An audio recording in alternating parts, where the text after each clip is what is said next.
It's a green one that's recorded. All right, would you all join us please for the pledge of allegiance? Pledge allegiance to the flag of the United States of America and to the republic for which it stands, one nation, under God, indivisible, with liberty and justice for all. All right. Okay, well, with that, let's get started. I'll call the Damascotta Select Board to order for our first July meeting of the new fiscal year here, starting fresh, so and we are folks, coming in viewing here. We've got a little different system now. We're using our meeting hours for the first time, and I'd like to introduce Sparkle Butt and Mojo, what is it, Mojo? Two new pants. Two new pants, yes, they have been named by the town staff, so we want to make sure we recognize that. Andy, there's no changes to the agenda, right? Other than, yeah, There are no changes. no changes. I would like to propose before we get into too much stuff, we do have, I think, anybody else coming in on Zoom, right? Not Zoom, Yeah. but I don't see anybody there. So we do have, a gentleman representing Green Alien Cannabis here for the renewal. So if it pleases the board, I'd like to bump them up in the agenda so he doesn't hang out for the next several hours, unless you want to. You can stay as long as you want. No, Yeah. I appreciate that. Okay. So if it's okay with everybody, we'll move up, number 3 on 7 official action items to consider the, renewal for the adult use marijuana store, a Green Alien Cannabis Company at 53A Chapman Street. Anyone have any conditions, concerns? Anything look okay on our end? Good, all right. I'll make a motion to, renew the adult use, marijuana license for Green Alien Cannabis Company at 53A Chapman Street. I'll second that motion. Second, all right, any discussion? Those in favor? Okay. That's it. Excellent. What's next, Andy? Thank you. Yeah, once we receive the payment, we'll be able to sign off on the form, and then I believe we send it to the state. That's correct. Licensing. And then they send back another form, I think. Once the complete local office sent to them, they shouldn't be looking for anything else from the municipality at all. So that should be it. And then I think Michael asked me to send the new state license once that comes in, Okay, which I'll do. Yep. Yeah, perfect. and I have the check. Oh, great, perfect. Can I hand that to you? You can, I won't be able to get your receipt right now. That's okay. But we can attach it to the, whatever we send back to you. That's perfect. That works. Yeah, that sounds good to do. All right. Well, thank you for your time, everyone. I appreciate it. Thank you, yeah. Have a great holiday weekend. More than welcome to hang out. Well, thank you, guys. All right, thank you. Have a good night. Okay, we'll bounce back to the beginning, folks. So we do have the minutes of last meeting, June 25th. Mhm. Other than that, I and Fraser. Anybody have any comments, corrections, or anything there? No, that's good. All right, well, let's make a motion on I'll make a that. motion to approve the minutes of June 25th. Thank you, Tom. Second. For a second, I think Andrea seconded that. Discussion? Hearing none, all those in favor? Okay, minutes are good. Everybody get a chance to look at the accounts payable? Yep. Yeah, we have the end of year and then the first one, so 62 and 1. I'll move, and move both, it doesn't matter if I move both of those or not, or they have to be separate from the, New book. yeah, it doesn't matter year end, no. I'll move, AP 62 and number 1. Second, oh, sorry, second. Don't fight over it, folks. All right.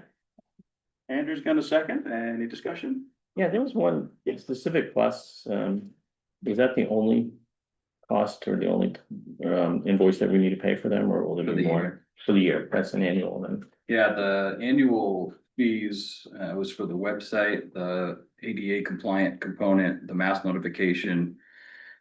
And the C-click fix, which we're just need to wrap up the launch for that. Okay. So there's 4 components to that core bill, and then we spread the cost of the website build, which was. I think it came down to about an extra $5,000 a year. Right. And so. Yeah, we were about 15 or 16,000 a year for all that suite of services for the Yeah. website. An extra $5,000 for the build. Okay, yeah, it was just like 20 something. Yeah. Okay, Well, that's one more year of that build cost. Okay. And then that bill will drop. 2 budgets. By about $5,000. Cool. All right. Hearing no more, all those in favor?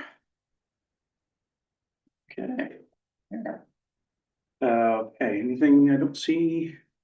Nobody coming in there, anything coming in last minute for any citizens' comments or? Let him remember. Yep, all right, cool. Any highlights in your manager's report? Nothing else going on, right? Too quiet. School Street?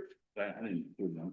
Right there. No, I mean, sorry, Theater Street. I meant Theater Street. Theater Street was closed today Yeah. for the parking spots, whatever that delamination, happened this winter. Yeah. And so the company that was here doing some work on Water Street for someone, I think, and John went and approached him and asked him for a price to mill it out and lay all new, cause it wasn't really deep enough to get it'd be ripped up again next year. Yeah, it was, there's that layer had come right out of there. But it It's hard wasn't very safe and convenient for folks, that, you know, weren't so sure-footed, or if you're paying attention in car, and Yeah. it's easy to trip in there. So yeah, they were in town, they ground that out, and Yeah, and we're gonna keep it closed for tonight just because it's so warm, to try and let that, it's not gonna get super cold tonight, but just to give it its time to cure as best as possible, and then the guys are gonna try and paint it first thing in the morning. nice. Mhm. Yeah, Or perfect. have it ready for the weekend. Yeah, that'll make, I was surprised the news happened. It was last minute, you know, it kind of came about, but it looked good when we just went by, so like, Super, that needed it bad, you know, Mhm. that section there, so, okay, cool. great. Yeah, I didn't put a report together, since last week. I did send you an email this afternoon. I don't know if you've all saw that or not. Did have a resignation, unfortunately. So there was a lot, I don't have any answers today or proposed process, but the police chief had given his resignation really? Jeez. today.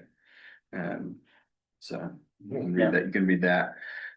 He took a job somewhere else. That's all I got for now. Geez, I had a long conversation with him this morning. Did you? Yeah. Inviting. About that? No. Do, Do you know where he went? Would it like to be say right now? Would it be Feeling it? promotion for? Yes. Okay. And he lives here in the So there's city. obviously a lot to He's unpack an there and owner of the understand select how to board. proceed with the, you know, the next steps, but. I don't know if the board wants to try and meet before the next meeting, to try and look into kind of what we do, or if you wanna wait till the next meeting. I gotta reach out and kind of see if there's a firm that we wanna utilize to assist in the search. Mhm. Yeah. Or, And would this also be a time to just brainstorm alternatives as well? Kind of a unique thing, you know, it's not just like an officer leaving, right, so. so if we wanna wait, I mean. No, Why we try have and to do do it it, next we have to do it, we have to be very but, careful, obviously, yeah. I know I need time to be able to kind of put forward a process or a proposed process, maybe a couple options to proceed with. Yeah. Yeah, you need to have Timing's obviously contract with the firm, big yeah. aspect. You know, if we wanna try and find a assistance with the process, we're gonna be subject to their timeline and availability and cost. Doing it in-house, we could certainly pull together people to do that. It's just acknowledging. No, we need to that'll use consume- a contract. That'll consume some time, and so I think both can Yeah. be considered. We just need to, I need a chance to be able to put that together for you. So how much notice do we have? A month. Month? Can we, it's just, well, I don't remember Jason's time of service too, and his start date and stuff is, but get that information together at some point. So, been here a while, so. He has So, one. Jason? Yeah. Hmm. Yeah, he was a patrol officer, he started out, yeah. Yep. He's been here quite Ballpark a around while. 2010 or 11, I think. Yeah, it's been a while, so, yeah. But he doesn't live here, right? He lives someplace else. Woolwich. Mm. So, Well, that was what the we big one. discussed, so. These, That's a big- yeah, Keene Woods is pretty well wrapped up. Small a couple punch list things to deal with. There's one driveway that didn't get done quite as they had said, and so they're gonna come back and. They're gonna come back and fix that, I think, today, but. Other than that, I know Center Street, they were able to, or Midcoast Road, they were able to finish that patch up there that they had done in that trench. I sent an email about, work on Back Meadow and Standpipe Road, Mhm. get a chance to see that update from the contractor over there. But they anticipate within the next, like, 2 weeks it was, to kind of 2 to 3 weeks, wrap up that side of town, and then spend a couple of days, in front of Hammond Number, doing a connection there. oh, And then okay. they'll pivot over to Church Street. And they were expecting, I think it was about 6 weeks or so over there. To run the water line from the traffic light down to Pleasant Street, Yeah, okay, so. good about that. Yep. Yeah. That one will be interesting, the process they use, cause the water line now goes under the stream. So there's a pipe burst process, I think, that they were gonna try with that, and they had to do it similarly, different process they used. I believe in what they're gonna do there, they had to use on that swamp up on, Back Meadow Road. I missed that one, that was gonna be interesting to see how they navigate that. Yeah. That was just a directional bore basically underneath all of that. Hopefully that'll go. I think this one, I think Scott talked about trying to chase the pipe that's there and just do like a pipe burst and come in with a new one. So those are just a couple big pieces. On our end, we have a stockpile of RFPs to try and get out. We need to hire a consultant for the culvert replacement down here, on Church Street. I tried to make a case for just amending our current contract with Gartley and Dorsey, because we retained them to do the design for the sidewalk and road component. But because the town had pursued and hired a contractor based primarily on cost rather than qualifications, we need to go back out, unfortunately, to bid with that. And I was explaining to John today, the process with hiring based on qualifications is basically each response comes with two envelopes. One is the qualifications, and we open that first and determine who's most qualified. And then based on who's most qualified, you then open their bid price. And if their bid price falls within the acceptable range, you select that. If it falls outside of it, I think there's a conversation about whether that they can get it within the range, and if they can't, then you open the next most qualified. I understand the process correctly.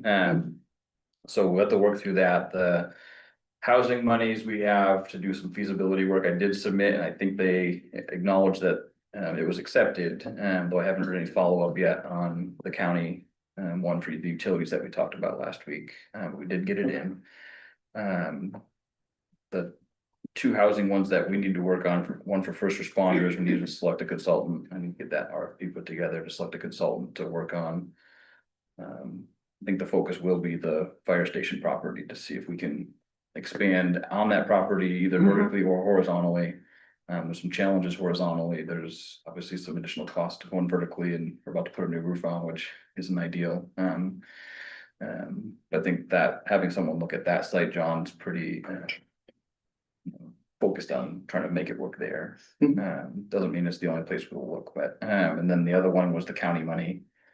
We could probably look at a couple of sites. That was 230,000, 35. So we look to a couple property owners to work with that or be serious about development. Either, or presumably either with us having a purchase option to purchase on the parcel and then proceed, or someone who's just very serious about doing it. Have it kind of be conceptualized and run some numbers on what that would look like, but we'd have a say in it because, you know, with the comp plan, we can look at trying to find something in an area that is identified as growth or just as a good fit. I know Michael and I are both hopeful that if it was in a location, say along Main Street, that it'd also be like maybe a mixed use and that it's not solely for apartments. But that first floor, like downtown is, there's a lot of success in communities that were built that way, and I'm trying to encourage more of that type of development, because it opens up a little bit more, and then 2, 3, 4. We still need to deal with the, I'm waiting to hear back from the state in Lincoln County about how to proceed best with the lighting and installation bids. The roofing contractor is open to talking about installing the installation. In which case the grant was to cover the installation itself. So it might be easier to just source the product within that grant as opposed to trying to find someone to also install. If we can have the roofing company potentially install it while they're there. It's for the firehouse, right?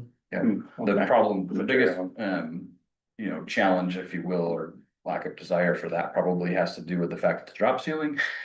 And someone's got to get up above the drop ceiling to then install the insulation and install strapping. And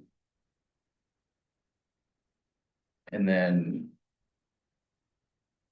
the lighting one, we just need to see what the efficiency main, they were, I guess, possibly changing the incentive programs July 1st, which just I didn't go to look and see if it did change, but we wanted to see if it was going to change. Some of the contractors had reached out, so we understand they're going to change the incentive program a little bit. So we just want to make sure that we're clear on whether or not there's differences there. So those are some of the ones that we're backed up on and need to get out. Nice. All right, any questions, Randy? We good? Yeah, I was wandering around, saw the construction on Theater Street there, but I was wondering through the parking lot too, and it occurred to me, a meeting or two ago, you said the EV chargers weren't going to be able to be installed in the back parking lot. And then some other discussions were gonna take place in terms of maybe finding other owners and, I just curious where that's at. So I did reach out to, a couple property owners in town that might potentially be able to accommodate some or all of the chargers. I did, talk with one, they were only gonna be able to accommodate one charger base. Ideally, we put them all in one location. I'm waiting to hear back from the other one. I did, meet with someone from Revision the other day. And we looked at Taco Alley, with just a few feet to spare. I think we could put all of them there. It'll be most out of the way, Where we used to have them. where there's one now, Yeah, just think, but but there'll okay. be four. It would make that last parking spot come out to the curb line in front of the bathroom, so it would make it kind of feel like it's more out in the travel way a little bit, but if you're following that curb line, it won't be in the travel way. And then depending on exactly where that property pin falls and our line ends up into Taco Alley there, so I think it's a couple feet to spare. So that would be the next Interesting, best okay. location. That transformer that's there by the bathroom probably is capable of. Is capable of. Yeah, doing it. yeah, It's just power a there. matter of, we're gonna have to run some more conduit, I presume. So I think there's only enough for the one Yeah. charger base, so we'd have to. Get in there obviously and rip up that asphalt there, which is less than desirable. But But it's better to have it. it wouldn't be along the water's edge. We'd have to go back and put the guardrail in potentially on the other end there. Want to do that. But do we see any way Options. around not putting it? I mean, we don't see any way around getting it there, right?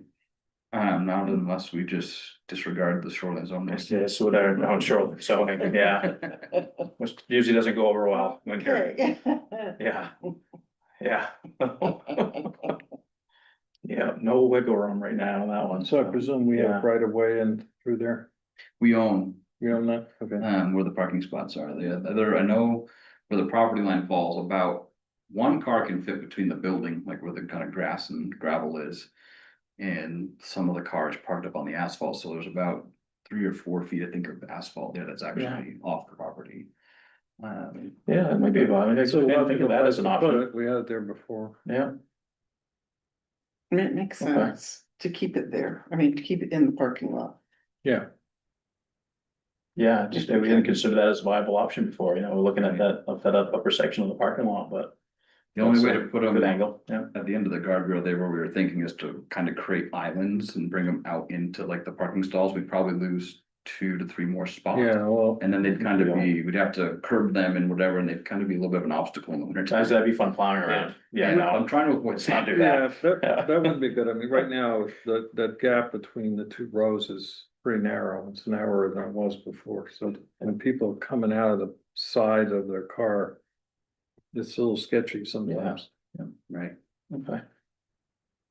Any issues with the oversized, the spot, I see the signs are up and stuff for the, up on Water Street with the oversized parking? Probably, I think I've seen a fair amount of regular vehicles parked in there at times. We do have a stencil coming, so we can put that on the pavement. Yeah. We didn't have one before. We I have know, signs, it's, but- it's a good idea though, yeah. no. And it's changed, it's different, and we just need to kind of be on it. Yeah. But I have seen a couple times someone actually should be there. It wasn't, okay, yeah, I haven't caught it when somebody is in Yeah, there, but I've seen it. parked my little car there and I got out and saw the sign, I had to move it. Yeah. So the stencil will help, but again, part of Yeah. it's just that it's different, it's changed from what it had been. And Yeah. But it's good spot, it's necessary, so, cool. I did see, before we move on too much, I haven't read the paper yet, but I did see somebody familiar in the characters of the county. I did catch a photo of that. one of our Michael, yeah. employees as a character of the county. Yeah, you said Mike, like, I remember to mention that. Yeah. Yeah, great picture of him, so he's on the, he made the front page on there, so you'll get a chance to look at him, congratulate him, so. Cool. All right, well, we can move along, nobody has any more, elements there, so we'll get some business out of the way. We've got some catering permits here. So I'll go by the list here. All right, these are two qualified catering permits, one for NCS LLC and then for Mauer and Partners Corp. Let's see, let's move the. Oh, here we go, get in front of me. Yeah, this is at Round Top Field. I was trying to remember where this one was. That's right, this is at Round Top, Yeah, yeah. it's their annual meeting. Yeah, so I'll make a motion to approve the qualified catering permit for NCS LLC on July 22nd at Round Top Field. Sure, second. All right, thank you, Dan. Any discussion on that one? Good, all those in favor? Okay, move that one along. And then, well, I might as well do Mauer and Partners Corporation, August 13th at Newcastle Realty's office as well. Move that one. Second. All right, thank you, Tom. Discussion? And that one was for business after hours. I The, think that was usually on Wednesday. I don't know, yeah, what day is it? August 13th Tuesday. fall on Tuesday? Well, it's, according this is on August 13th, isn't it? That's the one we made the motion for. So you show up on Wednesday, you're gonna be late. Yeah. All those in favor? And you have a vending license, right? Mhm. Oh, vending license, Peony Queen. The only thing with that one, is Yeah. the person who sent the email, I'm pretty sure is not the property owner. Okay. So I might just suggest you approve that with condition. I mean, it's off the public way, it's not on a sidewalk. Instead, that They need a letter. Guard Street that runs up between Best Tie and the Orange. Yeah, Okay, And so I think it's that kind of gallery that's there above the Thai restaurant. yeah, And that, I don't know if they're gonna be on the deck, they mentions the walkway there. yeah. And the only thing I see is that it's just not the property owner that's giving it the okay Right. to do it, it was one of the tenants. Best Tie owns the property, That's right? my understanding. Yeah, So they're speaking of the patio area? I think, Yeah. on the side of the property, yeah. okay. Yeah, and I think per ordinance, right, they need a letter of, Sign ordinance, yes. But Sign typically, if ordinance. someone's coming to build something, the sign ordinance specifically, because Kobe Gales had to do that for people that put signs in front. I've done that and with vendors. I'd like to do it for a blender. For vendor as well, but that was on, well, but that was on private property for a vending license on private property. We had to, Hmm. yeah, so I'm not I sure. went back and looked, and I don't see it actually specifically saying that, but Okay. it's good formed if if we're gonna approve someone to set up a temporary anything on a property, the property Yeah. owner probably should. Yeah, I would, Be okay I would with say that. they should have some sort of, a letter of, I'm trying to say, yeah, should be some sort of permission there, so. Permission, yeah. Yeah. 7 days a week. That's a That's a lot lot. to sell flowers. Yeah, And how long do they last? The peonies. Well, they're only there for a There's no few end hours date a on day. this. so It's Other kind than of the a, license expires at the end of the year, but I'm trying to think what the right term for that is, Andy. So if we move the motion with contingent with the property owner's permission, but they need some sort of written. I'm trying to think what I filled out. I filled out a letter. Yeah, I mean, What? Letter of. I think just a letter from the property owner saying it's okay. Yeah, okay, so that's for that, all right. I'll make a motion to approve the public vending license for Peony Queen at 88 Main Street contingent on permission from the property, not property owner, I guess the closest property owner, should be a letter of permission from them. That makes sense? Sure, yeah. I think it's I think peony, that- isn't it? Yeah, so Daryl's gonna second. Any discussion? Tom, sorry, good, yeah. I was just saying. No, he's giving me a hard time. Oh, here's a, yeah, I got a sidebar going there. All right. it is, All right, we've got a motion, we've had a second, no more discussion, I'll call a vote, all those in favor? Okay. Cool, all right. And do we know, They are on. accessory, okay. Cool. I must have sent them the wrong link earlier. Yeah, all right, so let's move on to some financial audit information, we have our. Sorry, Kevin and Heather, I don't know, I just sent you the wrong. link. Oh, there they are, yeah. Okay, hi, No. everybody. Doing guy. Good evening. I'm Kevin Edwards. I'm the audit manager for FY 23, and this is Heather Hunter, the audit director for RHR Smith. So we were hired to perform an audit and render an opinion on the town's financial statements for 6/30/23. I'm pleased to say that you had an unmodified opinion. which is the highest opinion available. Congratulations to you and your team. In conjunction with the audit, we're required to publish what's known as a SAS 114 letter. This letter includes management responsibilities for estimates used and any difficulties or disagreements we encountered during the audit, which there were none. Thank you, Kevin. I'll take over now. I'm Heather Hunter. I'm the audit director for RHR Smith. I guess I would ask the group, do you have a copy of the draft report in front of you? Do it. I do. Okay. We do have a Yeah. PowerPoint presentation. I'll have Kevin bring it up. I will also refer to page numbers in the report. That way, if it's easier for you to follow along in the report, we can do it both ways. As Kevin mentioned, this is the draft of the FY23 audit report. We do need a few more bits of information for some footnote disclosures, and then once you're all set with the draft, we will be able to finalize that at your convenience. So Kevin, if we can bump on to the next slide. So this is a copy of your balance sheet. Prior to that, you will see, or I will share on page 5 of your draft audit report, there is a section called the management discussion and analysis. This is kind of a good snapshot of what you're going to see for the FY23 financial results. So if you needed something to refer to for whatever reason, that's a good place to start with that. And likewise, on page 13 of your report, you will see what's known as the statement of net position. That's similar to a balance sheet that you're seeing on the presentation in front of you, but that converts the general fund and the other governmental funds to full accrual basis of accounting. So you will see everything with its fixed assets, your depreciation included in there, as well as all of your liabilities and debt. So I will share that total assets under this approach was about $14.1 million. You did have a pop of about $848,000 or 6%. And I'm happy to share cash makes up 40% of that total. So the town is very liquid and able to generally meet its obligations when due. So that's a nice position to be in. Your total capital assets are $7.6 million, and that represents about 54% of your total assets. So again, between your cash and your fixed assets, that's the bulk of what you're reporting. Liabilities under this method remain relatively flat, and the net position increased by 9.6% to $11.6 million. So that kind of gives you your entity-wide full accrual basis snapshot.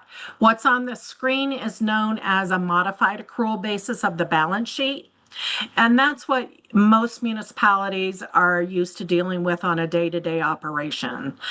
Again, this method does not show capital assets in detail or long-term debt to maturity, but it gives you a snapshot of what your entity has experienced within the last fiscal year, as well as what's known as a 60-day look for both receivables and payables to accrue those at year end.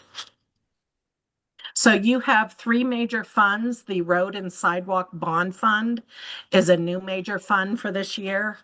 General Fund and the Education Funds were shown as major funds last year. So you will see that change as we go through. The General Fund total assets at $6.4 million shrank by about $828,000. That decrease is attributed to a decrease in cash, but you still have a fairly liquid balance at $5 million of cash, and that represents 78% of your total assets. So again, it's a very liquid scenario. you did, and I'll jump ahead a little bit, but I'll highlight this now. You do have $648,000 worth of investments. It's consideration why the interest rates are still relatively high. Maybe look at investing some more of that to take advantage of the interest rates. It may be something that you and your leadership team consider. Looking at the liabilities, they increased by $1.1 million to just shy of $4 million. That is all sitting there in that due to other funds, and that is money owed to your other capital funds and capital projects, the infrastructures. You will see, if you look at that road and sidewalk bond fund, there's $1 million due from other funds. That represents the general portion of that. So you see that in and out between the funds as balances are owed. General fund balance decreased by about 44% to $2.3 million, with the unassigned being that $2.3 million. This balance, even though it did decline by a double-digit figure, it still represents 42% of your annual expenditure coverage. So that's approximately 6 months sitting in your unassigned fund balance. So that gives you great flexibility, as you need to navigate future decisions. So it's a great place to be in financially. The education fund, total assets climbed by $138,982 to the $688,000 that you see there. Virtually all of that is sitting in cash, and the fund balance is committed for the same purpose. Likewise, you will see the $1 million we talked about in the road and sidewalk fund, and that fund balance is restricted for that purpose as well. Have a next slide. So these, the next couple slides show you a 3-year comparison of various balance sheet accounts. You see your cash fluctuates, from year to year, depending on whether you had debt issued and received proceeds, how much of that you've spent on capital projects. So you see the greatest fluctuation in cash. Investments and accounts receivable are relatively flat between the 3-year comparison. And the next slide, Kevin. And same thing with accounts payable. You don't have a lot of fluctuation there, but that due to other funds, you will see some fluctuation depending on what activity is going on in that fiscal year and how much was potentially reimbursed prior to the fiscal year versus what's outstanding at the end of the fiscal year. And in this particular case, you see a significant jump in that outstanding balance to other funds. And next slide. And this is your 3-year comparison of the unassigned undesignated fund balance. And it shows that drop I just spoke about, that 40% drop from FY22. But again, the $2.3 million is still a very healthy fund balance as compared to your operating expenditure budget. So the next statement we will talk about is your revenue, expenditure, and transfer. This is the municipal version of a profit and loss statement, if you will. Excuse me. For general fund, we had total revenues of just over $7.4 million. That increased by $721,000, or about 10.8%. Taxes and interest income made up of the lion's share of that increases. So again, that's taking advantage of that investment market and those high interest rates. Conversely, it's not so good to borrow, but from an investment standpoint, now's the time to do it. General fund expenditures totaled $5,628,610. That increased by 11.3%. or a little over $5.7 million.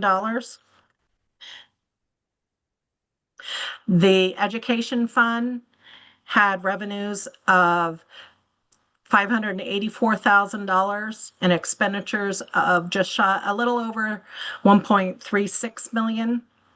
And you see the transfer in from general fund to help fund that, the operating cost. Likewise, on the road and sidewalk fund, you had a fund balance from prior year of $2.2 million. You spent about half of that this year. There were no transfers in, so you still have a remaining balance of a little over $1 million there. And Kevin, next slide.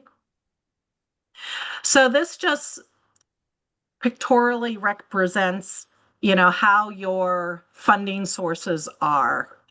Some people like to see visually, the pie chart has a more dramatic view of where your sources of revenue are coming from.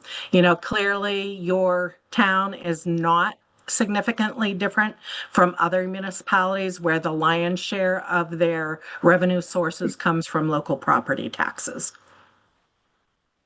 On the next slide, you will see your expenditures. And Kevin and I were talking about this earlier. This is one of the few pie charts I've seen recently where all the slices of the pie are relatively close in size. Usually education in some municipalities represents like 75% of their budget if they're in an in-district system. And public safety, is always larger than the general government, but these percentages are much more equitable in relationship to each other. So it shows that your operating departments overall are, working in tandem together and represent equitable share of the budget in each comparison. So that's a good thing.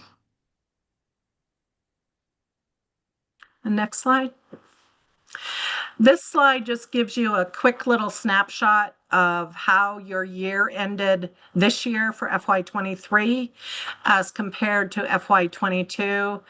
And that's where those percentages from the pie chart are derived from. So you see your taxes, at 87%, and last year for 2022, you were just under 90%. So, some minor fluctuation there, but overall the percentages are in tandem. Same thing with your expenditures. You will see the comparison down through there and no significant fluctuation. I will say I am impressed that education actually went down.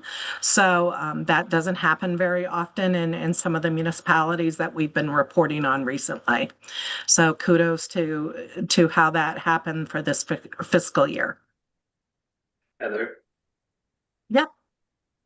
could you perhaps explain, so that education number reported in the audit isn't the total education cost that we expend or pay for? Could you maybe explain, this is capturing the secondary fund, I'm assuming? So I would think so.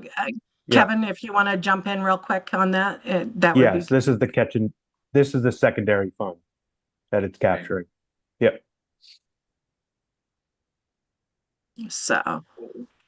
Then where's the rest of it show up? So apparently our audit doesn't show or reflect that the other, our share of the K-8 program through the audit report. So there would be an additional over $2 million going for that as well. So they're just, because the secondary fund is a fund of the town. It represents the local share. Right. Is that going to change going forward with the consolidation of the RSU? Be clear, Heather, this was the representation of just the local share. Is that what they're capturing on this column? Kevin was more on site in the audit, so he's more familiar with the details. So. I'm trying to remember. It was almost a year ago. I'd have to get back to you on that one. Okay. Yeah, so I think we all know that when the education budget comes, there's some subsidy from the state, Right. And we pay the required local and then the additional local beyond what the state says it should be. And so if that's reflective of both the primary and secondary, and just the local share, great. Yeah, but otherwise, from our perspective, usually we show that the school expenditures that we're showing as. The outgoing payments in total are usually a bit more than the. So, on page 14 of the audit itself, there's a statement of activities. And it goes through expenses, statement B, page 14. Yep. On that one, the total expenses is 7.1 million, where education is 3.6 million. So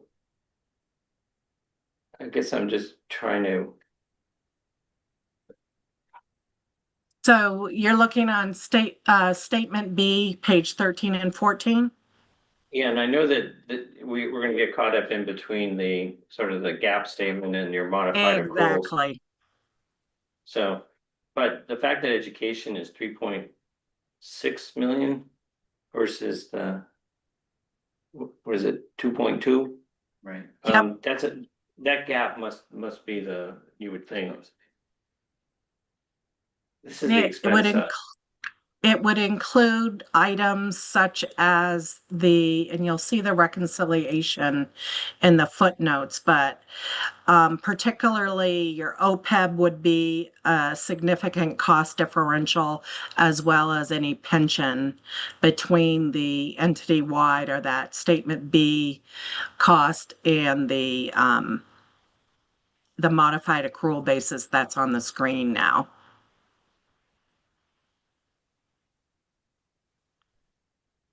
Those are going to be your two biggest cost drivers that will separate that. And depending on what they have for compensated absences, that may be another element that you're seeing on statement B that's not included on the modified accrual approach.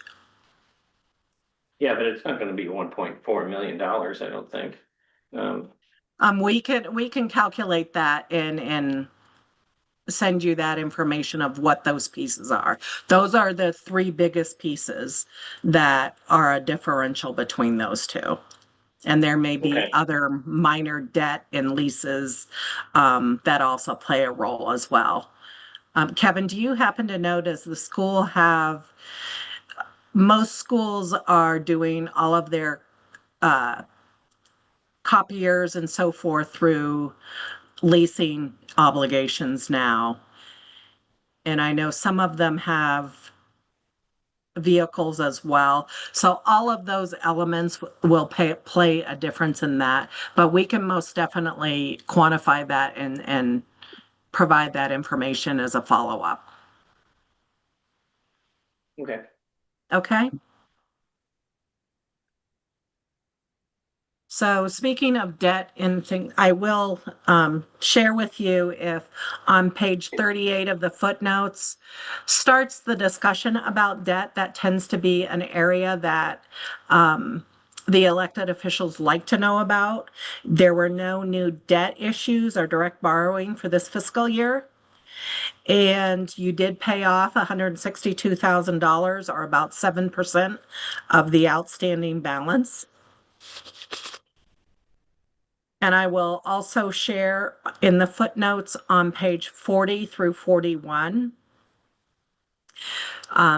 Various elected officials may have questions about what makes up their restricted and committed fund balance. You will find that detail in those footnotes that I mentioned on those pages. Again, that's pages 40 and 41. And the last piece that I'll cover, which is on the next slide, talks about the budget.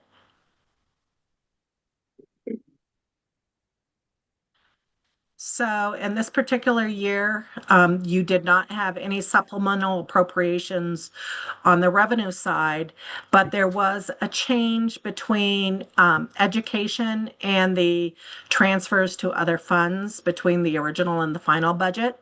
So you see that reflected on this schedule. The budgeted revenues totaled just under $9 million at the 8.921. Your actual collections were $9,334,018, $334,018. So you had a surplus of collections of $412,000. Conversely, on the expenditure side, your final budget was $7,223,508. Excuse me, 306. My eyes dropped here. It's that sun coming through. I'm trying to get it in the right angle here, so I apologize. Total expenditures equaled $6,991,571. So you had a surplus in expenditures of $231,735. So between the two pieces of the pie that were over collections and savings on your operating budget, you had a total savings of just shy of $644,000, as compared to a plan use of $200,000 or $232,000. You actually had money to put back to be used in future years. So again, that gives you financial and fiscal flexibility in future operating budgets. So that gives you great flexibility as we're navigating some uncertain times with some of the infrastructure money drying up and so on. That some towns are a little concerned about what that future holds. Your municipality, between the liquidity, the fund balance, is well positioned to navigate some of those concerns. So it's a good position, like I said, to be in. I will swing this back to Kevin, and if you want to take down the PowerPoint and talk about just the one management letter comment. The one management letter comment we had was recommendation to reconciling taxes. This should be done either, we recommend monthly, but if not, we recommend it to be done every 3 months, and especially at the end of the year, so that the tax module in the general ledger is matching to what the tax module says. We also want to thank Cheryl and her team for assistance, and happy to address any questions. Can you explain that management comment again? I was trying to follow you there. So trying to reconcile the tax module and the general ledger, they don't always talk to each other. So Okay. you would need to reconcile the ending number at the end of the month to your general ledger number to ensure they're the same. Is they're on two different systems? Is that Yeah. so? The Yeah. basically, yeah.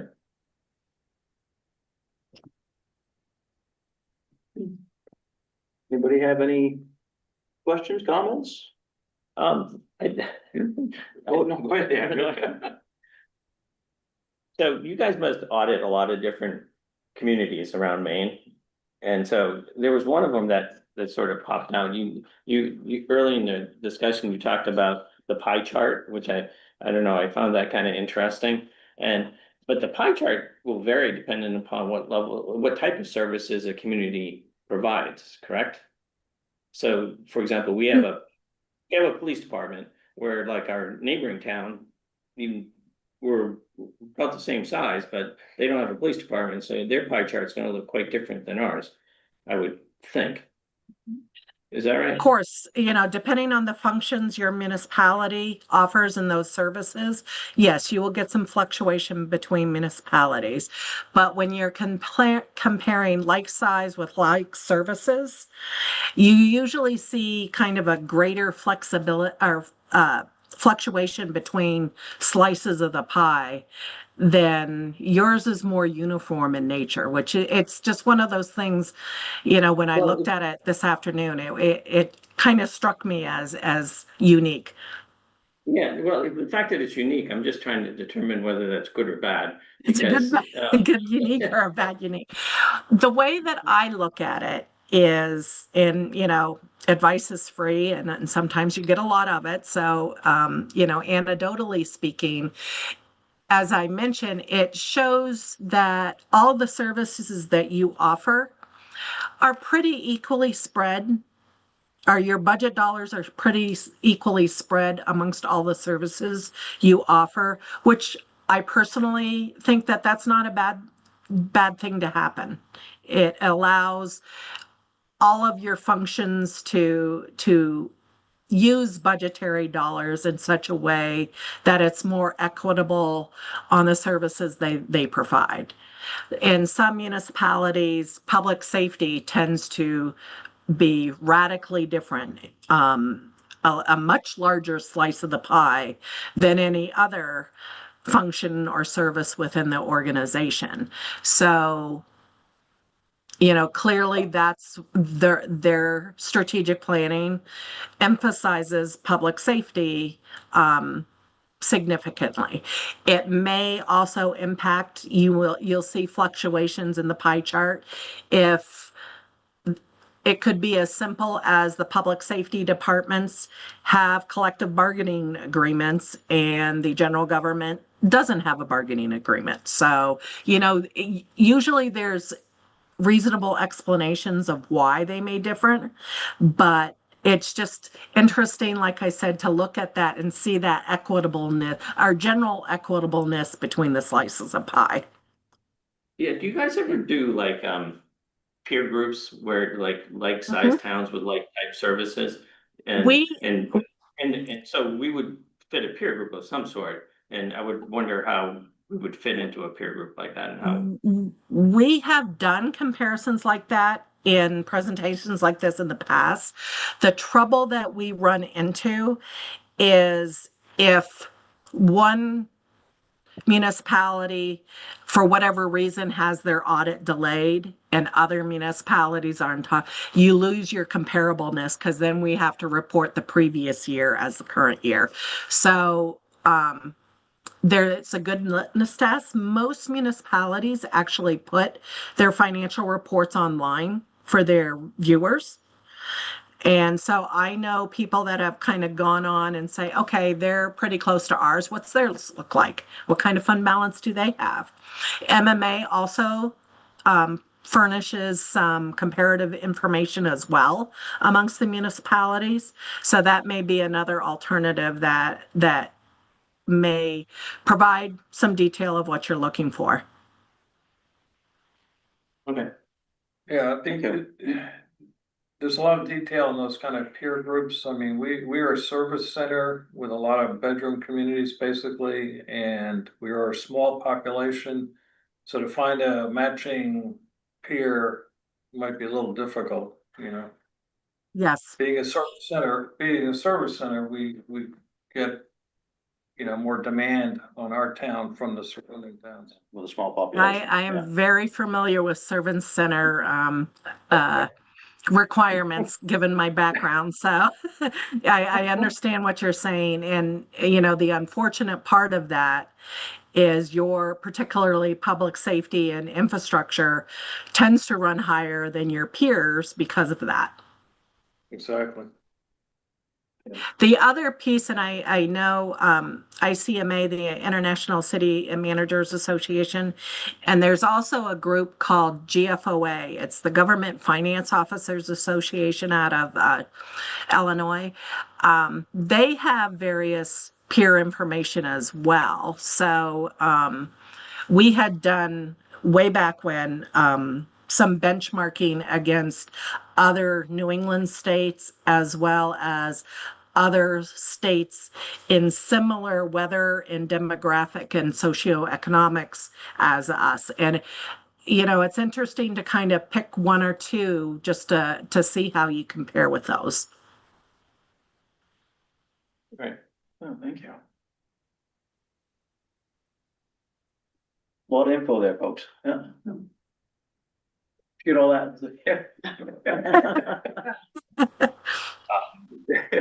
Does anybody have any other questions? Andy, any questions? Yeah. I'd have to point, the reconciliation for tax year 23, this report out, has been improved since then. Good. That was just the nature of turnover. So fiscal year 23, I came at the start of that year. Tara also came at the start of that year. So Yeah. there was kind of a little bit of a gap in the lag and being able to do that. My knowledge of caught up on those through 24 and 25. At a more regular review pace. I think Cheryl had shared some point in the last 6 months or so that the collection rate was higher than even when she was doing it. Yeah. So I think hopefully in the following years, we'll have corrected what we had seen there as just a deficiency with staff turnover there. Okay, can I ask another question? I don't know, I guess it's for you, but, so this was June of 2023, so it's a few years old now. It is. So, where are we with the 2024? 2024 will start in earnest once we get this completely finalized. I understand there's some footnote things that you need information from us on, which Yes. I'll double. Do we know, have you posed those and with Cheryl and we just need to get back to you, or are we still waiting to get clarification on what's needed? They were included in the email that the draft document was included. Okay. So that has a detail. If she can't get her hands on that email, have her reach out to Kevin and I, and we can most certainly get that information to her. Okay. Perfect. Yeah, it's always tricky to remind yourself that this is a year, like a year Well, removed, like, 2 years ago. 2 years ago, right. Yeah. Traditionally, we'd be hearing about 24 at this point. Yeah. Yeah, and I get you gotta finish 23 before you can audit 24. Yeah. You need a good beginning balance. But, Right. Yeah, in my understanding, we were a little bit delayed with getting numbers from the school. They had gone through Yeah. a few extensions of their 23 fiscal year. 24 hopefully they're at a point where they're caught up on that. I mean, and it'll be, okay, I don't know if there's a point where we actually get caught up, being that where we're at now, but I know the demand and for audit services is such that there's not enough companies out there typically helping perform and keep up with those, and we're grateful for RHR to keep us there, but yeah, hopefully we can get through 24. Caught up with 25, so we're back in sync. I mean, what's nice is the board, being able obviously to go through the budget process, for what will be next year's budget planning for FY 27, if we had FY 25. A sense we can give you a real rough estimate. And Kevin's been great to be able to try and give me this and this, and I can give you a rough estimate now. But I know it's always helpful when we get down to the warrant articles to know, hey, how much could we safely use from fund balance to offset impacts? And I know my approach to how I would advise we try to look at utilizing fund balance when there is a surplus versus a general just reduction. I tend to lean more towards we have a short-term need or project, and as opposed to seeing it as a recurring revenue source, because we might not see those years. I mean, our big windfalls the last couple of years have been the interest. Right, Where we budget Yes. 30-40 grand in interest and we end up with 200,000-300,000. Right. Yeah, that's not normal, but that has been in the last couple of years, but I was concerned if we start using it as a recurring revenue source, we aren't actually seeing those regular returns. So, yeah, that's where it's, definitely we would prefer to have those going to the budget to see the standing and sort of what we think we can use. I think with the big one for us, we know we have coming as a bond issue for the ladder truck. And if we feel that we have a net position that is well beyond what is a comfortable balance do we dip into that to potentially limit that interest payment on the back end? That's a good question. Does the bond bank or wherever we go to get the bond require current audited financials as part of that process? They do require, I don't know if they require so much to lend. I mean, if you're just behind on it, I know certainly once you've locked in, you do the most recent. And then every year they want, the most recent completed one, but I don't know in terms of getting the bond issued, if we didn't have FY 24 or 25 complete, if they'd hold us from. Typically, issuing. they are looking at being within 1 year of an audit is what they've been doing. Recognizing nationally, there's a shortage of auditors and audit firms out there. And then as you mentioned earlier, there's been significant turnover, in some of your positions. That's also been a national trend as well, particularly in municipal governments. So, you're seeing the rating agencies really start to look hard at, trying to be within, at least one fiscal year outstanding. So for us, that would mean 24 probably for a bond offering this fall. If we were to do one this fall, we won't be in a position that we'll have to, given that they don't need payment until Yeah, we've got a few years. it's due, which. Yeah. The ones that responded, which you'll get an update on at the next meeting, were, I think 3 to 4 years out on delivery. So hopefully we can caught up in that time frame. Yeah. We'll have 24 by, years. And so they're basically just looking for a deposit down payment or something. We're- which would yeah, come out of we our had- fund. We had asked the respondents to the RFP to let us know if we could provide a $500,000 down payment cash, would there be a discount? And they did all offer a discount Yeah. with that down payment. But we don't, we aren't in a position to pay all of it up front because the tax levy at that point would have been Sure. the full payment. And so what we had talked about with the budget process is stepping that over a 3-year period with reserve allocation, so that in year 4, when it comes due to make that first payment, we just can shift that dollar value to that debt service rather than funding the reserve. Otherwise, you're looking at $150,000 in that year that comes due. That's a big swing. Yeah. On just Yeah, that that's a one hard one line. to bite off. Okay. It's, one thing, it's a lot to unpack with the audit and whatnot, but it's been reassuring over the past few years that the audits usually come back and the general consensus is that Damascotta is financially sound. Always seem to hear the same, no matter who's done the audit over the last few years, the trends have been, my short time on the board, the trends have always been, you guys are in really good shape as they come back. So we haven't seen any big red flags yet, so that's reassuring. Yeah, because as I'm learning more and more, but they have these rules of thumb, it's like 6 months of operating expenses. Right, yeah. In your reserve, and if Yeah. you're there, that's like a big check mark. So Yeah. That's And good. we always seem to be hitting that and Yeah. then some, so that's good it's a good thing to hear, so. Well, it's funny, you Yeah. talk about the 6-month reserve. Most municipalities are using between 8 and 15% of their expenditures. So the sheer fact that you are at 42%, it shows you how significantly financially sound and the financial flexibility you have. It's a good position to be in for a municipality then, yeah, Absolutely. awesome. Well, whatever we're doing, keep doing it. Any other questions for us? Pretty good. I'm good. Now, we'll wait for the 24th. Yeah, we'll just, right. This is just the draft, remember, so. Oh, no, I understand. Yeah, so. Well, thank you no, I so think much for we're- having us, Yeah. and happy 4th of July to you. Thank you guys for coming in, have a good evening. Thank you. You too. You too. Bye-bye. Some answers reassuring when you're financially solvent, so it's a good thing you can put up everybody. Awesome, all right, yeah, before we move on, anybody good with audit information, we can move on from there? Oh, yeah. Well, we have some appointments, do this on page 50, right? Page 50. Yeah, yeah, gee, I remember that from there.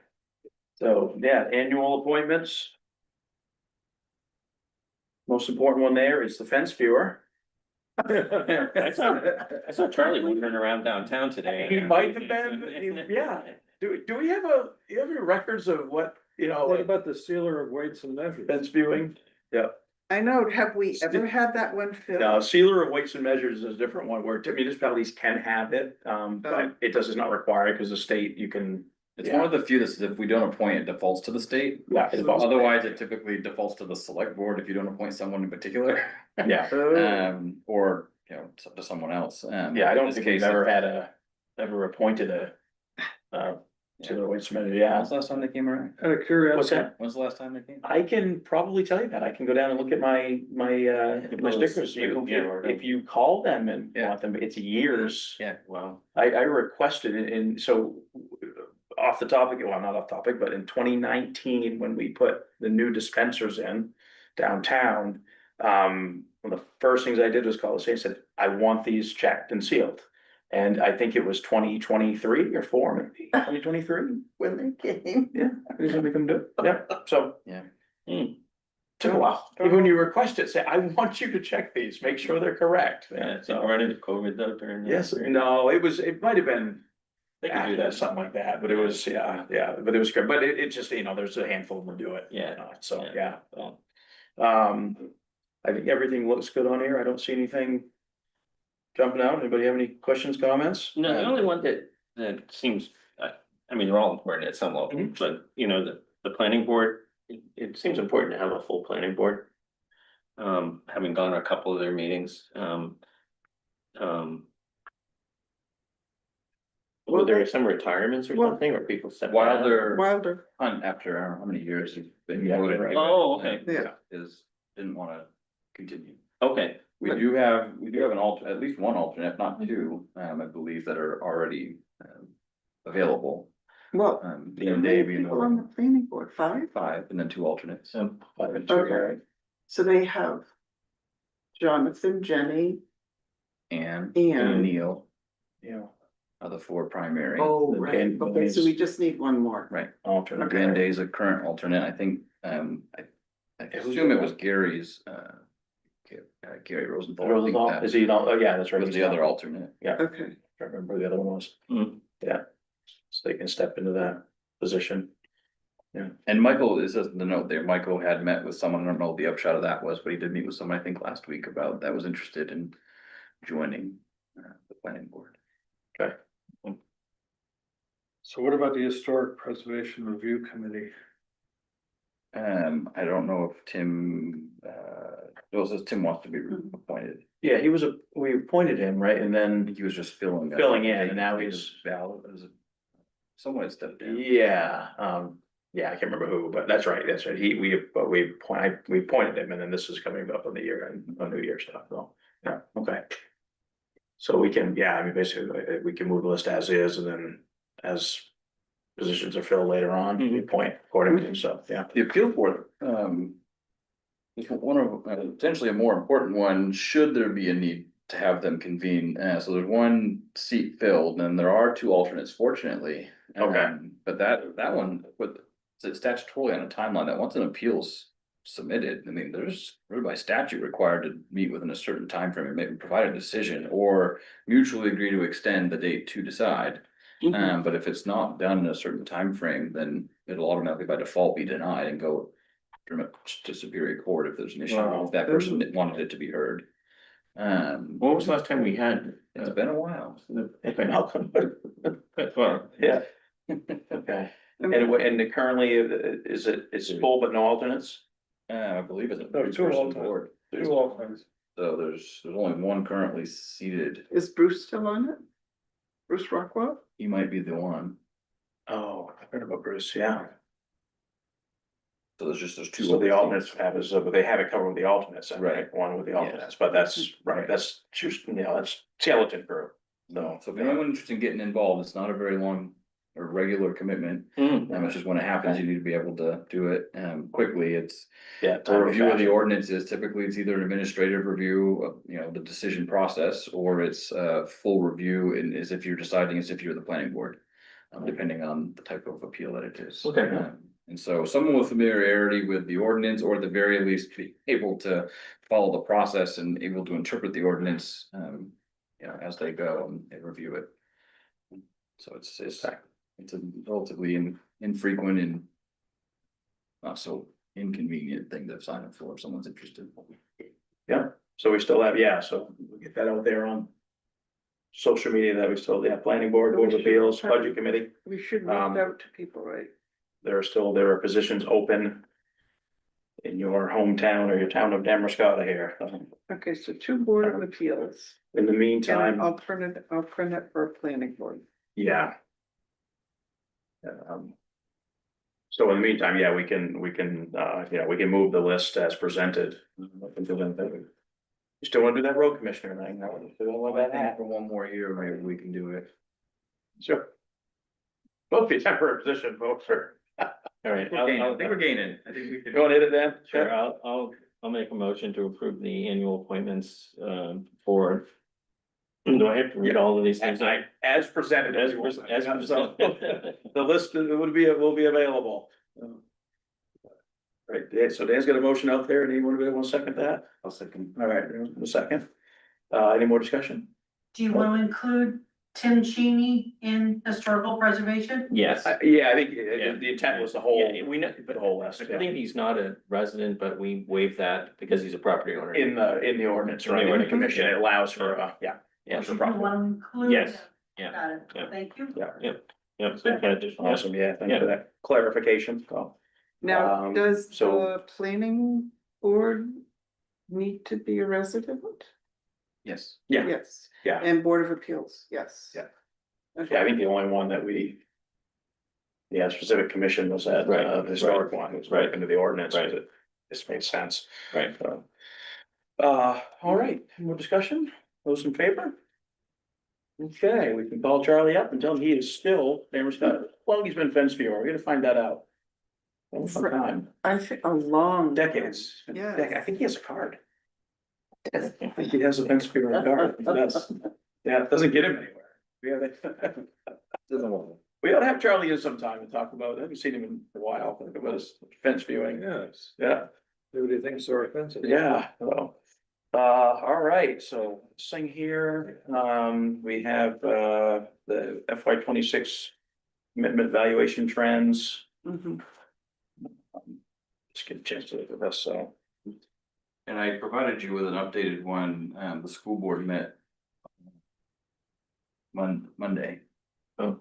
And just Okay, finalized and confirmed updated the one. numbers, so you see one dated 6.7 that was in your Yeah. packet. Yeah. And the one stapled I provided today was dated. This is a new one. And it didn't get better. No, No, Did not get better. Although the other change I had done, and it's not confirmed yet, is the TIF, you'll notice in line 9, the TIF, account plan increased. Mhm. Ledgewood Court was owned by Midcoast Community Action, that sold or transferred, after April 1st. oh, So that goes to a taxable entity, it's not, Okay, it's not gonna be a shift or tax burden in that regard, where it was already. In the base valuation, what you see up there in lines 1 and 2, Mhm. and so because it was a wholly tax exempt, that is basically considered new value for the TIF district. By changing ownership. yeah, And so that will increase the revenue for the TIF district, they're paying taxes, but Yeah. it's money that goes specifically to like a reserve account, more or less. right, within that, the combines of the tip. And then that money can be spent on that program, that was approved by the voters. Including sidewalks, on Main Street, including, it was 10% of the fire apparatus. So I'm earmarking, hoping that that continues to grow with approved projects that have been in that area. Mhm. And that maybe we can get to that $170,000 mark within 3 years, to put towards the ladder truck Mhm. and lower that tax burden, Yeah. or debt payment. So, yeah, that's, this is where it sits currently. I do have and expect Rob to be available at the next meeting. Okay. The third week in July has been your typical target for commitment. Yeah. So I'm trying to get a meeting set up with him If we could get him in, yeah, that'd be great. next week. And one of the things I'm a little nervous and wanting to kind of walk through with you on is that, lines 1 and 2, the line 3, the total taxable value Mhm. at 411,000 or 411 million. Mhm. The state reported, numbers for the equivalent of this coming tax year has us valued at, we should be valuing ourselves closer to 630 million. Oh, no. It's a trend that a lot of towns are facing with house prices, kind of having a huge impact on what the state sees. They're following sales data. A lot of towns, you know, you're not able to just simply change values without good justification, and so you typically look for the reval, or you have an assessor who's able to, take some manageable bites every year at, you know, their neighborhoods or values and adjust, you know, accordingly each year. Yeah. We weren't set up in a way to be doing that, and then with COVID, changes, you know, in market prices, it's just really created this big spike in gap. For so many years, we didn't have much change at all. Yeah, It stayed yeah. pretty relatively. And then we did flat. trying to think, it wasn't last year, a couple years ago, We did a factor. did a factor like 17% or something, or It was almost 20. Yeah, okay. It ended up being almost 20%. Will we have to do another factor this year? Otherwise, the homestead gets impacted. So the homestead will likely be Probably impacted. I recommend, did ask that of Ed and Rob, whether we should be looking at a factor, because the number Yeah, projected so far for what will be considered for the following year's commitment is 700. Almost another $100 million increase the state's seeing. yeah, And so. and we're looking at a reval a couple years out, so it's not, we're not gonna make it. July of 2028 is when the reval work would ideally complete and be available for that commitment. And so as that gap grows, what you run the risk of is when you fall below 70%, not only are you're supposed to do the reval, great, we're already committed to doing one, Yeah. but you start to lose some of your state reimbursements. So the homestead's the first kind of hit. So I'm pretty sure that'll be impacted this year if there's no factor. Everyone will still get one, it's just not the full $25,000 value.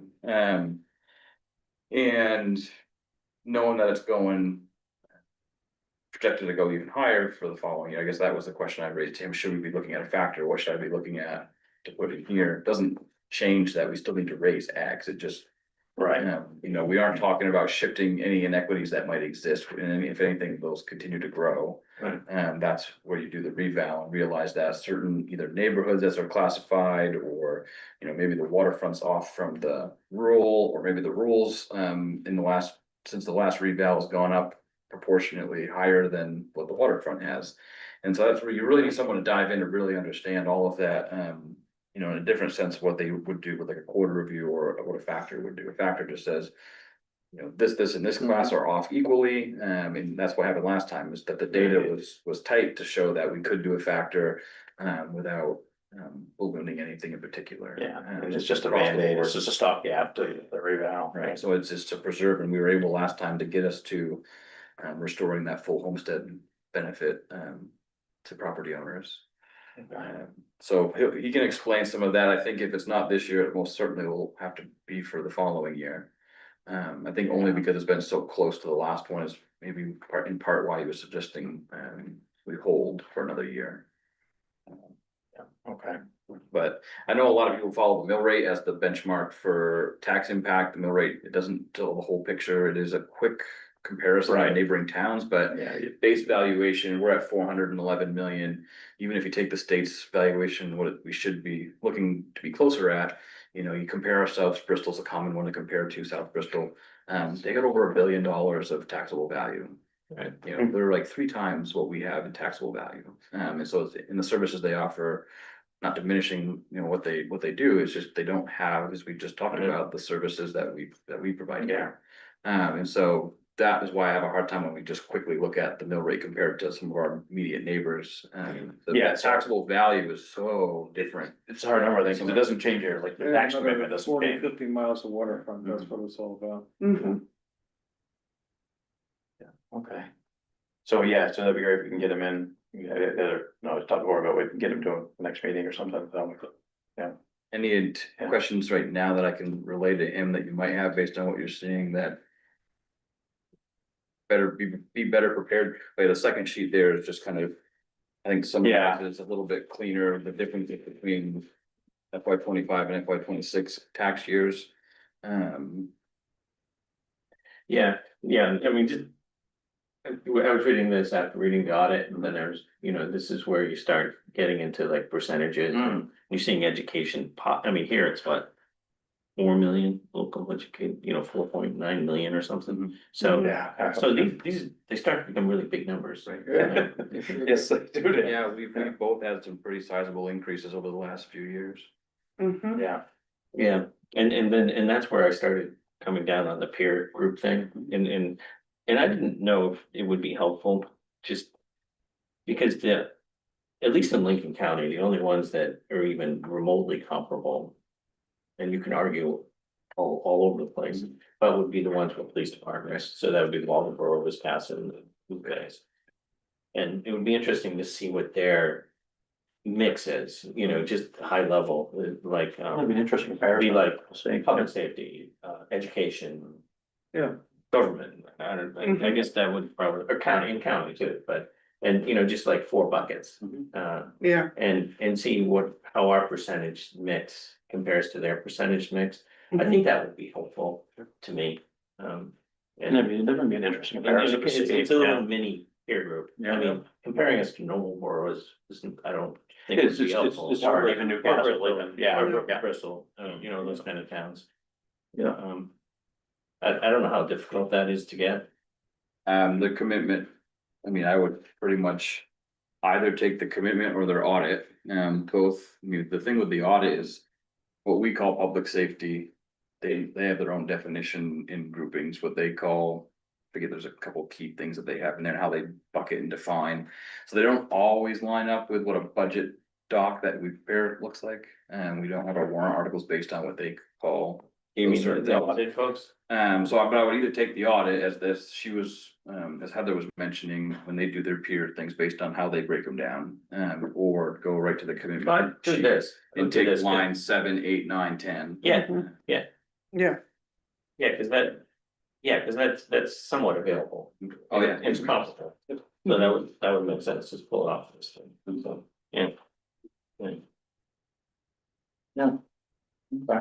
Yeah, and that would be helpful at the same time that we talk about with the assessors here.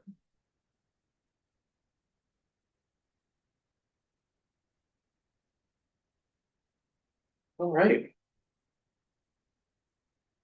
Sounds good. All right, like, so I think we're out of more business there, huh? And anybody have any comments? No. Tom says no, Dan? Can I do one more? Really bad for me. Yeah, you could, you can. Yeah. So you know these main town and city things, so I don't know, I got bored or something, I just finished a book, so I picked one up. And I found this thing on News from Around the State, and they talked about Camden, and I know we're talking about. You know, part of the business ordinance is looking at short-term rentals and maybe requiring a fee. So it just so happens Camden has done that, and they listed what they charge for the different fees, which I thought might be interesting. Yeah, that'd be I know helpful, this- yeah. I mean, this is, if you get a second here, licensing fees will vary from $350 for owners who use the property as a permanent residence to $1,000 for those who don't, for the registration. For seasonal rentals, including lake houses and cottages, it will be $500. And any property that uses the community's septic system will pay an additional $100. So, and they said that the average short-term rental in Camden, I know Scott is not Camden, raised $79,000 in revenue for the owners annually, the average. That's short-term nice. rental. So, it would just in terms of, I don't know, that would be helpful for the person who's using it. I know we were talking maybe $100 or $150. Right. Yeah. They obviously, They're making a lot more money up there.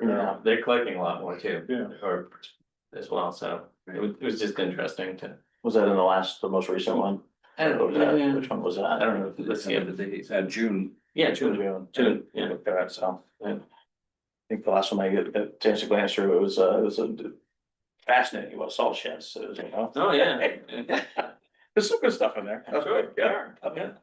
Awesome, thank you, Dan. Andrea. I had a question, did we get reimbursed for the parking lot yet? No.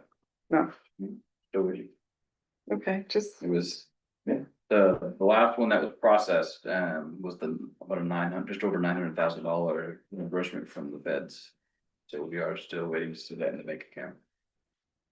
okay, And that was sent off to be paid, approved to be reissued to us at sometime in mid-May. So we're almost 6 weeks probably at this point, waiting.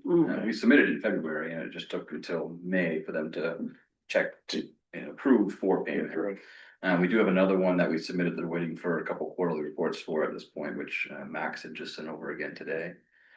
To me, so I gotta submit those and that one, and then we'll have probably just one more to submit.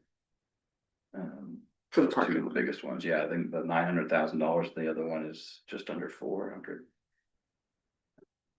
So, Okay. So my other one is I'm bringing, this is something that one of our residents brought up. That walking through the parking lot, if you're just walking, like, you know, how the cars are, and you walk behind cars, you tend to have to be really careful that people pulling out don't hit you and don't see you. So this was her suggestion, I'm just passing it on. She thought, was there any way to push, so here's the guardrail.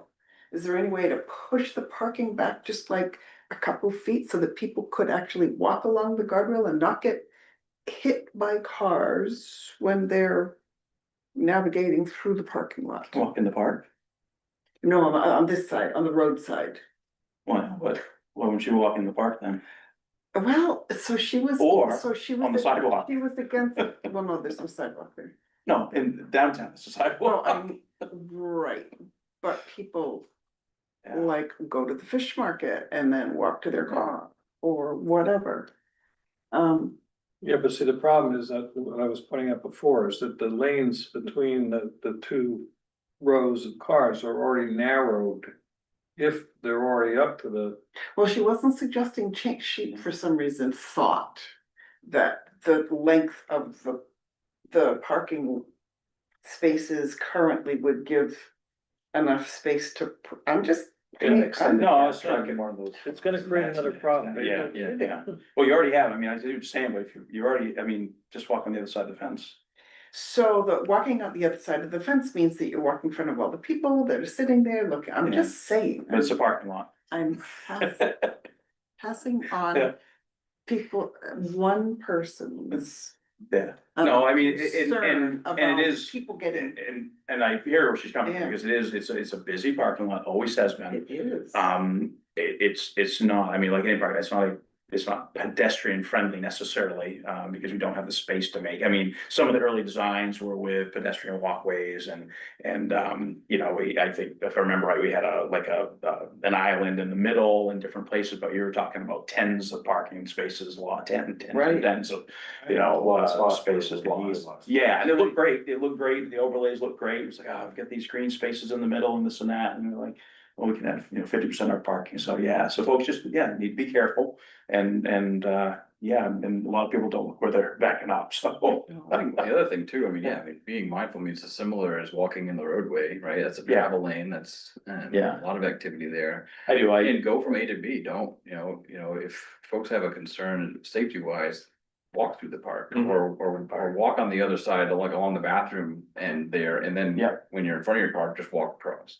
yeah, I I do, minimize and that risk to yourself. a lot of meandering, a lot of folks will walk, down the travel lane, on the It's phone, true. like I see it all the People time. do it all the time. Right. I mean, Yeah. if we're gonna put any kind of striped or designated walkway, you're looking at a minimum of 3 feet.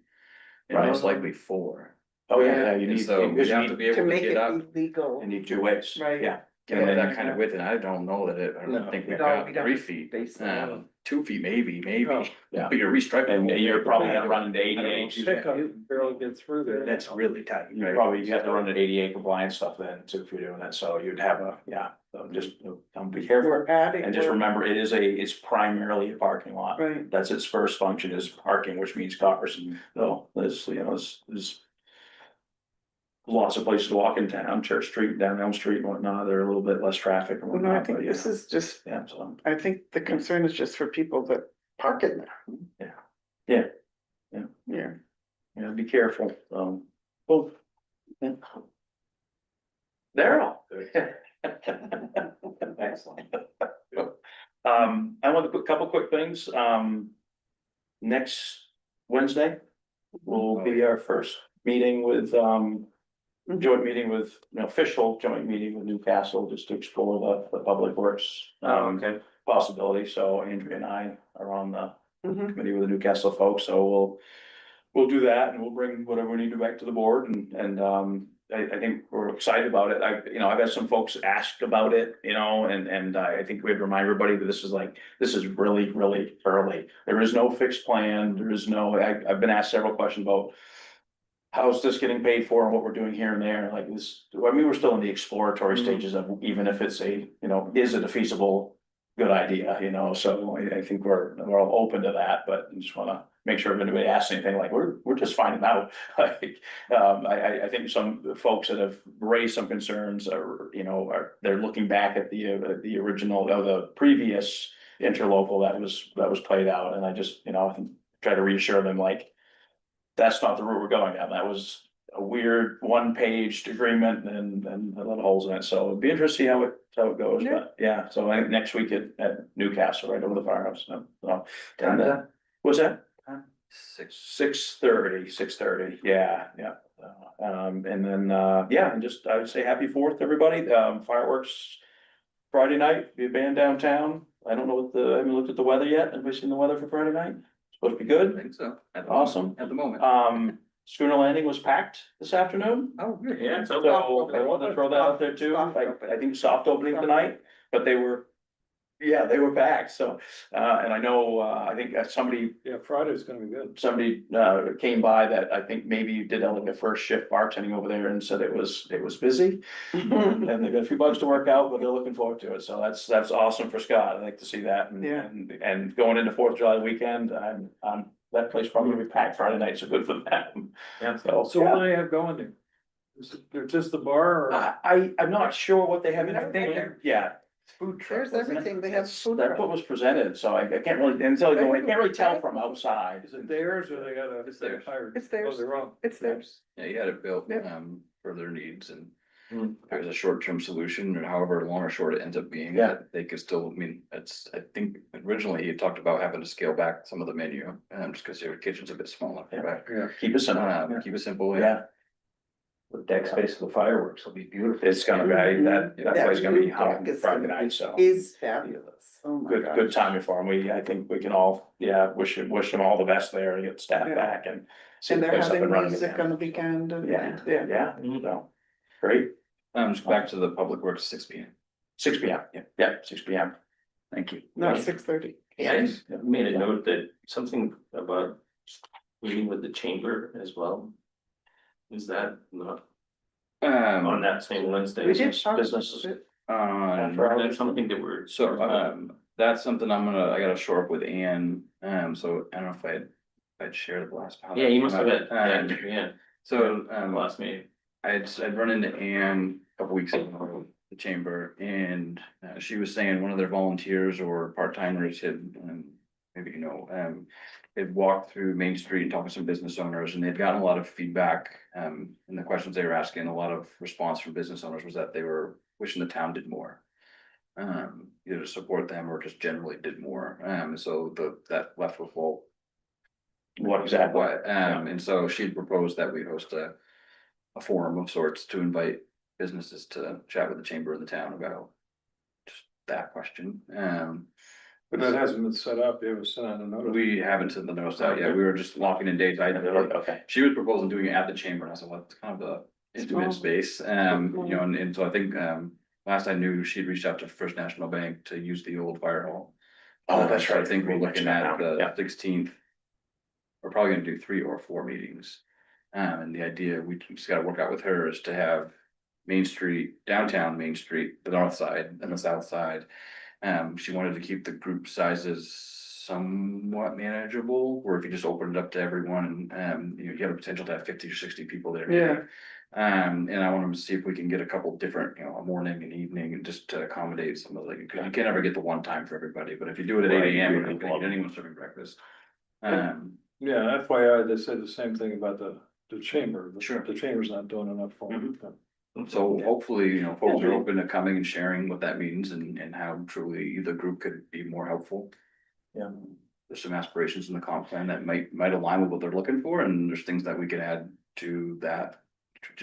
Well, strategic plan of the board for the next 3 years if it's of use. And that can play into, you know, the business, you know, we're looking at business licensing, you know, I mean, Mhm. you know, voice concerns about it, like, you know, you're. You know, in the onset, it was like, here's a license, you pay the town and what do you get from it? Changes. Right, nothing changes, you know, I mean, that's how it's perceived a lot, like, oh, great, I'm paying $500 a year for what, to run my business, so. And I've said before in this couple of years, it's like, you know, you've got to look at it like. What, knowing what's there for business, I mean, we run into stuff with, like community block grants, and there's things there that have come through that have been facilitated by the town for businesses, like, you don't know they're there, so there has to be some value added, and it'd be interesting to see, like, the folks are saying town, you know, town to do more, like. You know, what is that puzzle piece that's missing, and what does it cost, and how would it, you know, how would that roll into a business license, like, yeah, okay, if we. You know, if we had this licensing scheme and you had to. It might make it more palatable, I suppose, for folks long term, but it would kind of seems like it would go together. Right. Well, so.